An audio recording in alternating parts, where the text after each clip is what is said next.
உன்மேல் கொண்ட ஆசை அந்த கிராமத்தின் தெருவை பார்த்து வியக்கும் அளவிற்கு தன் 85 வயது தகப்பனை தோளில் சுமந்து கொண்டு வீட்டுள் நுழைந்தான் புகழேந்தி. அவனது அம்மா பதறியே, ஏண்டா என்ன காரியண்டா பண்ணுற, உன் முதுக பிடிச்சிக்க போகுது, ஏன் அவரால் நடக்க முடியாதா, நல்லா தானே இருக்கிறாரு என படப்படன பட்டாசாக வெடித்து தள்ளினாள் அந்த 72 வயது மூதாட்டி உமையாள். பதில் ஏதும் பேசாமல் தந்தை அவரது சாய்வு நாற்காலை அமர வைத்தான் புகழேந்தி. சத்தம் கேட்டு ஓடி வந்த புகழின் மகன் 10 வயது விஷால், இருந்தாலும் உனக்கு தாத்தா மேலே ரொம்ப தான்ப்பா ஆசை.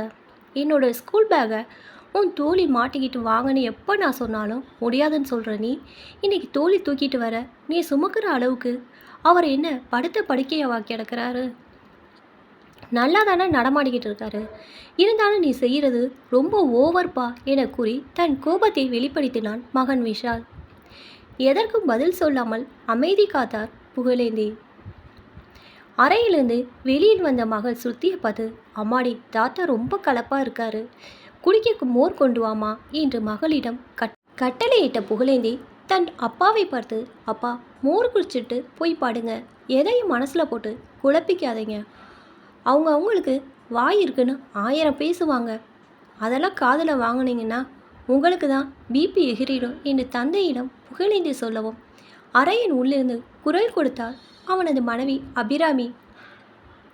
எங்கள் அப்பா அம்மாவுக்கு கூட தான் வயசாகுது, அதுக்காக இப்படியா, ஏமாந்த மகன் கிடைச்சா போதுமே என்று கத்தியபடி எண்ணெயில் போட்ட கடுகானால் மனைவி அபிராமி. தாத்தாவிற்கு தண்ணீர் கொண்டு வந்த மகள் சுத்தி, என்னாச்சுப்பா, ஏன் தாத்தாவை தூக்கிட்டு வந்த, அவருக்கு மயக்கமா என கேள்விகளை தொடுத்தாள் மகள்.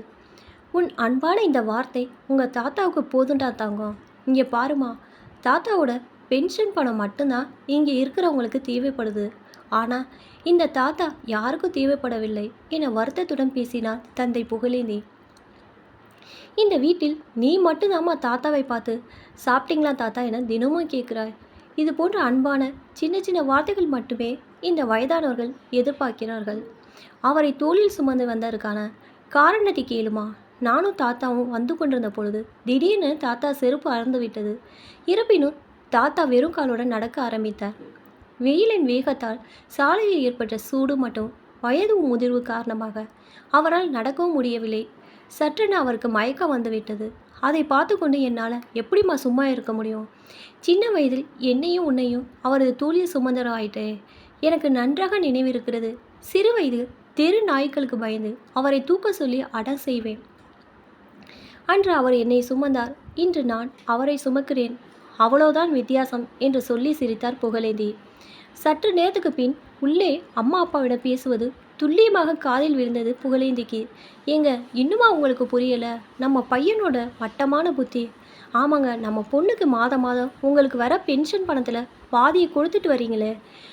அங்கே அவரை பார்த்து, அப்பா, நாம் ஒருத்தர் மேலே ஒருத்தர் வைக்கிற அன்பை யாராலும் புரிஞ்சுக்க முடியாதுப்பா, எல்லோரும் நம்ம அன்பை, அது அவன் கண்ணை உறுத்துது, அதை நீங்கள் கொடுக்காம நிறுத்த தான் உங்களை காக்கா பிடிக்கிறான் என்று சொல்லி கொண்டிருக்கும் பொழுதே அந்த வயோதிகர், கொஞ்ச நேரம் உன் வாயை மூறியா, அவன் காலில் விழுந்துல போது பாவம் அவன் என அதட்டினார் அந்த வயதான தந்தை. மறுநாள் மாலை தந்தையை வாக்கிங் கூட்டி போன புகழேந்தி அவரை அருகில் இருக்க ஒரு ஹோட்டலுக்கு அழைத்து சென்றான். கொச்சைப்படுத்துகிறார்கள், நாளை என் மகன் என்னை கவனிப்பானா என்பது எனக்கு தெரியாது, ஆனால் இன்று நான் உங்கள் மேலே கொண்ட ஆசையும் நீங்கள் என் மேலே கொண்ட ஆசையும் உண்மை என்று கூறி அப்பாவின் கைகளை இருக்க பிடித்தான் மகன். சரிடா புகழ், இப்போ எதுக்கு என்னை ஹோட்டலுக்கு கூட்டிகிட்டு வந்த என்று கேட்க, அப்பாவிடம், அப்பா, உனக்கு எதெல்லாம் சாப்பிட ஆசையாக இருக்கோ அதெல்லாம் சாப்பிடுப்பா, நீ சாப்பிட்றத பார்த்து நான் சந்தோஷப்படுவேன், இப்போ தான் எல்லாம் உனக்கு கிடைக்கும், நாளைக்கு நீ போன பிறகு உன் பேரை சொல்லி உன் ஃபோட்டோவுக்கு முன்னாடி வச்சு படைக்க அத்தனை வகை வகையான உணவுகளையும் மற்றவங்க தான் சாப்பிடுவாங்க, அதெல்லாம் நான் செய்ய மாட்டேன், நீ இருக்கிறப்பவே உன்னை நான் நல்லா கவனித்து கொண்டால் அது எனக்கு போதும். ஒரு மனுஷன் இருக்கிறப்ப நல்லா கவனிக்காத சிலர் அவங்க போன பிறகு அவங்க ஃபோட்டோவை வாட்ஸ்அப்பில் ஸ்டேட்டஸில் என் டிஸ்பிளேல வச்சு பார்த்து அழறாங்க பாருங்கள், அதை நான் செய்யவே மாட்டேன். ஏனென்றால் என் அப்பாவை அவர் உயிரோடு இருக்கும்போது நல்லா கவனிச்சுக்கிற திருப்தி எனக்கு முழுமையாக இருக்குது. என்னப்பா, நான் சொல்கிறது சரிதானே என சொல்லி கண் சுமிட்டு சிரித்தான் மகன் புகழேந்தி. இப்போ தான் என்னோடய சேனல் ஃபஸ்ட் டைம் பார்க்குறீங்கன்னா சப்ஸ்கிரைப் பண்ணிக்கோங்க. பக்கத்தில் இருக்க பெல் ஐக்கானை ப்ரெஸ் பண்ணிக்கோங்க. அப்போ தான் நான் ஒவ்வொரு தடவை வீடியோ போடும்போதும் உங்களுக்கு நோட்டிஃபிகேஷனில் வரும். தேங்க்ஸ் ஃபார் வாட்சிங்.